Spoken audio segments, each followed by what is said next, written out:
بسم اللہ الرحمن الرحیم۔ السلام علیکم ورحمۃ اللہ وبرکاتہ۔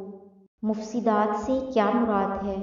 مفسدات ان باتوں کو کہتے ہیں جن سے روزہ ٹوٹ جاتا ہے، اور مفسدات کی دو قسمیں ہیں۔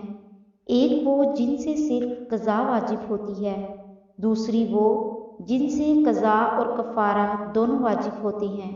جن مفسدات سے صرف قضا واجب ہوتی ہے وہ یہ ہیں: کسی نے زبردستی روزہ دار کے منہ میں کوئی چیز ڈال دی اور وہ حلق سے اتر گئی۔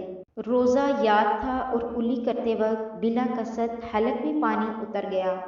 قے آئی اور قصداً حلق میں لوٹا لی۔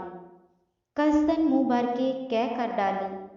کنکری یا پتھر کا ٹکڑا یا گٹھلی یا مٹی یا کاغذ کا ٹکڑا قصداً اگل لیا۔ دانتوں میں رہی ہوئی چیز کو زبان سے نکال کر جبکہ وہ چنے کے دانے کے برابر یا اس سے زیادہ ہو اگر منہ سے باہر نکال کر پھر نگل لیا تو چاہے چنے سے کم ہو یا زیادہ روزہ ٹوٹ گیا۔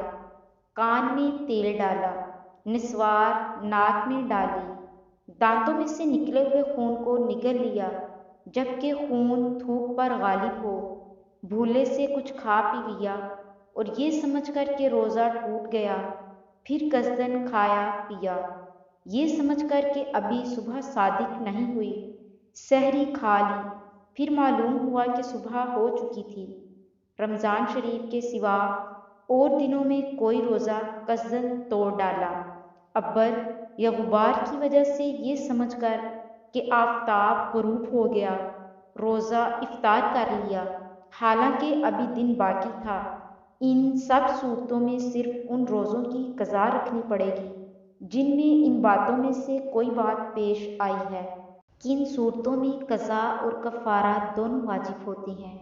رمضان شریف کے مہینے میں روزہ رکھ کر ایسی چیز جو غذا یا دوا یا لذت کے طور پر استعمال کی جاتی ہے، قصداً کھا پی لی، قصداً صحبت کر لی، ان صورتوں میں قضا اور کفارہ دونوں واجب ہوتے ہیں۔